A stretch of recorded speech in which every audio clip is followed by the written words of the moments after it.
Saint Faustina recorded these sobering words in her diary. "I saw souls undergoing terrible sufferings because they did not want to forgive. Their suffering came from within." Diary 1728. What struck her most was not the intensity of the pain, but its source. The torment did not come from fire or judgment imposed from outside. It rose from the soul itself, from a heart closed by resentment. Have you ever wondered what happens to unforgiven wounds when a soul leaves this world? Have you ever sensed that holding on to resentment changes something deep inside you, even when no one else can see it? And have you ever asked yourself whether unforgiveness follows the soul beyond death, shaping its suffering in ways few dare to consider? In the stillness of her convent cell, as shadows stretched slowly across the stone wall, Saint Faustina was shown a truth that pierced her heart. Unforgiveness does not die with the body. Before we go deeper, subscribe if you want to understand the authentic revelations Jesus entrusted to Saint Faustina, truths meant not to frighten, but to awaken the soul to mercy. That night, Faustina knelt beside her bed, her hands trembling slightly as she entered prayer. The air felt heavy, as if eternity itself were leaning close. Jesus did not speak loudly. He did not show her dramatic punishments. Instead, he allowed her to feel the interior state of a soul that had died without forgiving. What she felt was suffocating, a tightness, a burning that came not from flames, but from memory, from unresolved wounds carried intact into eternity. She understood then that unforgiveness is not merely a moral failure, it is a condition of the soul. On earth, resentment can be hidden beneath smiles, silence, even religious practice. But after death, nothing is hidden. Every attachment, every refusal to love, every clenched memory becomes exposed to divine light. And what cannot open itself to mercy begins to suffer from its own resistance. Jesus showed her that a soul who refuses to forgive carries its bitterness like a chain. After death, that chain does not fall away. It tightens. The soul relives moments of offense, not with anger toward others, but with a crushing awareness of what love required and what it withheld. This awareness becomes purification or torment, depending on the soul's willingness to surrender. Faustina felt deep sorrow for these souls. They were not condemned because they were evil. They were wounded, but they clung to their wounds instead of placing them in God's hands. And now, in the light of eternity, those wounds burned painfully, demanding healing the soul had delayed. Jesus made her understand something essential. Forgiveness is not forgetting. It is not denying injustice. It is releasing the heart from the prison of resentment so that mercy can enter. A soul that refuses this release remains closed, even after death, and that closure is what corrupts it from within. Faustina bowed her head, tears slipping quietly onto her folded hands. She realized that unforgiveness does not harm the offender nearly as much as it harms the one who carries it, and beyond this life, its weight becomes unbearable. As Faustina remained kneeling in prayer, the weight of what Jesus had revealed pressed gently but firmly upon her heart. She felt no fear, only a deep, aching sorrow for souls who had carried resentment all the way into eternity. The silence in her cell felt thick, almost tangible, as if every unspoken grievance ever held by a human heart lingered in the air around her. Jesus wanted her to understand more, not through visions of fire or punishment, but through truth that penetrated quietly. He allowed her to sense the interior movement of a soul at the moment of judgment. This soul had lived outwardly correct, even devout in many ways, yet carried within it a refusal to forgive certain wounds. On earth, these wounds had been justified, explained, even protected as a form of self-defense. But in the presence of divine light, every justification dissolved. The soul saw clearly, not the fault of others, but the places where love had been withheld. Faustina felt the shock of that realization, as if it were her own. She understood that unforgiveness does not survive eternity as a moral argument. It survives only as pain. The soul realizes, with devastating clarity, that mercy was available, that healing was offered repeatedly, and that each refusal had hardened the heart little by little. After death, this hardness becomes unbearable, because the soul now longs for love, but has trained itself to resist it. Jesus showed her that this resistance becomes a form of interior corruption, not corruption imposed by God, but corruption grown from within. The soul wants to love fully, but its clenched memories and unresolved bitterness prevent it. The more it longs, the more it suffers. This suffering is not revenge, it is purification delayed. Faustina perceived that such souls often enter purgatory burdened by unforgiveness. Their purification becomes more painful, not because God is harsher with them, but because the heart is slower to open. Forgiveness, she understood, is a key. Without it, the door to mercy opens only with great difficulty. With it, even the heaviest wounds can be transformed swiftly by grace. She felt Jesus impress this truth upon her. Every act of forgiveness on earth shortens suffering after death. Every time a soul releases resentment, it loosens chains that would otherwise bind it in eternity. What feels impossible in time becomes unbearable beyond time. And yet, mercy still waits. Faustina pressed her hand against her chest, feeling her own memories rise, moments when she had struggled to forgive, when wounds felt too raw, too personal. She realized how patient Jesus had been with her, how gently he had led her back toward mercy each time, and she saw how easily souls could misunderstand forgiveness as weakness, when in truth it is the greatest act of spiritual strength. In the quiet of her cell, she whispered a prayer for all souls who had died holding on to bitterness. She begged Jesus to flood them with his mercy, to soften what had grown rigid, to heal what had been left untouched. She understood now why Jesus spoke so insistently about forgiveness during his life on earth. Because unforgiveness imprisons the soul long after the body rests. The silence returned, heavy but holy, as Faustina remained still before God, absorbing the truth he had entrusted to her. The following day, as dawn broke softly over the convent, Faustina awoke with the heaviness of the night still resting in her heart. She moved quietly through her morning duties, the echo of Jesus' words lingering within her, like a deep wound opened not to harm, but to heal. As she washed her hands in cold water, she reflected on what unforgiveness truly does to the soul, not only after death, but long before it reaches eternity. While walking through the corridor toward the chapel, Faustina felt Jesus draw her attention to something subtle, yet devastating. Unforgiveness, he showed her, does not remain confined to one memory or one person. It spreads. It slowly alters the way the soul sees the world, God, and even itself. A soul that clings to resentment begins to interpret everything through the lens of injury. Joy feels distant, trust feels dangerous, love feels conditional, and over time the heart hardens without realizing it has chosen this hardness. Kneeling before the tabernacle, Faustina sensed the interior state of a soul who had carried unforgiveness into death. What shocked her was not anger, but exhaustion. The soul was tired, tired of remembering, tired of replaying offenses, tired of defending its pain. And yet it could not let go. In the light of God's presence, the soul finally saw that forgiveness had never been for the offender. It had been the only path to freedom for itself. Jesus allowed her to feel how unforgiveness becomes heavier after death. On earth, time distracts the soul, daily life dulls pain, new wounds cover old ones. But beyond death, there is no distraction. Memory becomes clear, truth becomes unavoidable, and the soul is left face to face with what it refused to surrender. The bitterness that once felt justified now feels suffocating. Faustina felt tears rise as she realized how many souls unknowingly prepare their own suffering by refusing mercy in small, quiet moments of life. Each time a soul says, "I will forgive later," it carries that delay into eternity. Each time it nurtures resentment, it strengthens chains it will later struggle to break. Jesus revealed to her that unforgiveness does not disappear after death. It demands purification. She understood then why Jesus insisted so strongly on forgiveness during his earthly life. Forgiveness is not optional decoration of holiness, it is structural. Without it, the soul fractures. And after death, those fractures burn under divine light until they are healed.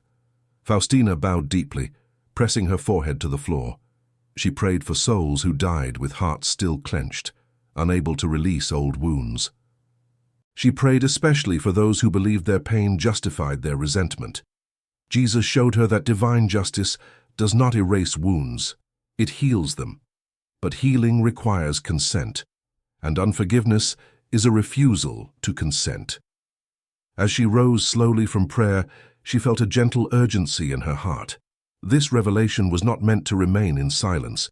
It was a warning wrapped in mercy, a call to release bitterness while there is still time to choose love freely. As evening settled gently over the convent, Faustina felt an interior urgency growing within her. She walked slowly through the courtyard, the cool air brushing against her face, the sky above dimming into deep shades of blue. What Jesus had shown her about unforgiveness was no longer just a revelation. It had become a mission. She understood that this truth was meant to awaken souls, while time still allowed choice. She paused near the garden, where the soil lay dark and quiet, waiting for spring. Jesus allowed her to see how unforgiveness hardens the soul, in the same way neglected earth becomes compacted and barren. When the ground is never opened, never softened, nothing new can take root. In the same way, a heart that refuses to forgive closes itself to grace. At first, the soul still prays, still serves, still believes, but something within grows rigid. Mercy knocks, but finds no opening. Faustina sensed how this rigidity follows the soul beyond death. In eternity, where everything is illuminated by truth, unforgiveness becomes unbearable. The soul finally understands how small the offenses were compared to the love it refused to give. This understanding does not crush the soul because God condemns it, but because the soul condemns itself with clarity. It sees what could have been healed, what could have been released, what could have been transformed by mercy, and it aches with regret. Jesus showed her that many souls suffer intensely in purification, not because of great sins, but because of long-held resentments. These resentments act like thorns embedded deep within the heart. On earth, the soul grows accustomed to the pain. It builds its identity around it. But in the presence of divine love, those thorns burn. They must be removed. And removal is painful when the soul resisted it for so long. Faustina felt an overwhelming compassion rise within her. She understood that unforgiveness often comes from deep wounds, betrayals, humiliations, injustices that scar the heart. Jesus did not dismiss these wounds. He acknowledged them, but he showed her that refusing forgiveness does not protect the wounded soul. It imprisons it. After death, when the soul longs only for love, this imprisonment becomes torment. She returned to the chapel and knelt before the tabernacle, her hands trembling slightly. She whispered to Jesus, asking how a soul could break free from such corruption. His answer came softly but firmly. Forgiveness must be chosen while the soul still walks in time. Beyond death, purification becomes unavoidable. On earth, mercy can still be embraced freely. Faustina realized then that forgiveness is one of the greatest acts of mercy a soul can perform for itself. It is not surrendering justice. It is surrendering the wound to God so that He can heal it. A soul that forgives on earth enters eternity lighter, freer, more open to divine love. As she remained in prayer, she felt a quiet resolve take root within her. She would forgive quickly. She would forgive completely. She would not carry bitterness into eternity. And she would pray tirelessly for souls who had not yet learned this truth. The next morning unfolded quietly, yet Faustina felt an unmistakable intensity in her spirit. As she moved through the convent halls, the soft sounds of daily life, footsteps, doors opening, distant voices, seemed to fade behind a deeper awareness. What Jesus had shown her about unforgiveness was no longer distant or abstract, it was urgent, it was personal. She understood now that the corruption unforgiveness causes does not wait for death to begin its work. It starts while the soul still walks the earth. While preparing a simple meal in the kitchen, Faustina noticed how easily small irritations could arise. A sharp word remembered, a gesture misunderstood, a moment of impatience replayed in the mind. Jesus allowed her to see how these small seeds, when left unattended, grow roots. A soul that refuses to forgive does not remain unchanged. Its prayer grows heavy, its charity becomes selective, its heart narrows, and slowly, almost imperceptibly, love loses its freedom. She sensed Jesus revealing that unforgiveness reshapes the interior life. It trains the soul to protect itself rather than trust. It teaches the heart to measure mercy instead of giving it freely. On earth, this corruption may look like strength, like boundaries, like self-respect. But in truth, it is fear disguised as wisdom. And fear, once rooted, resists grace. Faustina felt this truth deeply. She understood that after death, when the soul stands stripped of all defenses, unforgiveness becomes painfully exposed. The soul longs to love without limit, but finds itself unable to do so because it practiced restraint in love for so long. What once felt like self-preservation now feels like suffocation. The corruption Jesus showed her was not a stain imposed from outside. It was a shape the soul had chosen over time. Later, as she walked toward the chapel, the morning light spilling across the stone floor, Faustina felt an ache of compassion for souls who die holding on to resentment. Jesus allowed her to sense how these souls relive moments of hurt, not with anger, but with regret. They finally see that forgiveness would not have erased justice, but would have restored peace. And this realization burns within them, demanding healing. She knelt before the tabernacle, her heart heavy, yet resolute. She prayed not only for the dead, but for the living, for those who believe forgiveness is impossible, for those who feel justified in their bitterness, for those who fear reopening old wounds. Jesus reminded her that forgiveness does not mean returning to harm. It means releasing the soul from bondage. Faustina felt a quiet clarity settle over her. She understood that every act of forgiveness on earth reshapes the soul for eternity. Each release of resentment expands the heart's capacity for love. Each decision to forgive loosens a chain that would otherwise bind the soul beyond death. As she rose from prayer, a gentle determination filled her spirit. She would forgive not because it was easy, but because eternity demanded it. Love, she realized, is the only thing that survives death unchanged. And unforgiveness, if left unhealed, corrodes the soul where love should dwell. As night settled once more over the convent, Faustina returned to the chapel with a heart both heavy and clear. The sanctuary lamp burned steadily beside the tabernacle, its quiet flame reflecting the constancy of Christ's presence. She knelt, folding her hands slowly, and allowed the final truth Jesus had shown her to unfold within her soul. What she now understood was unmistakable. Unforgiveness is not simply a wound, it is a refusal to let love complete its work. Jesus allowed her to sense the end of the soul's journey when unforgiveness is finally confronted. After death, when time no longer softens memory and distractions no longer dull pain, the soul stands face to face with pure love. In that light, every refusal to forgive becomes visible, not as an accusation from God, but as an ache within the soul itself.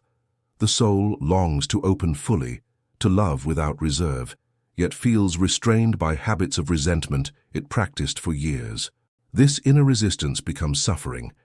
Faustina understood that this is how unforgiveness corrupts the soul after death. It distorts the soul's ability to receive love.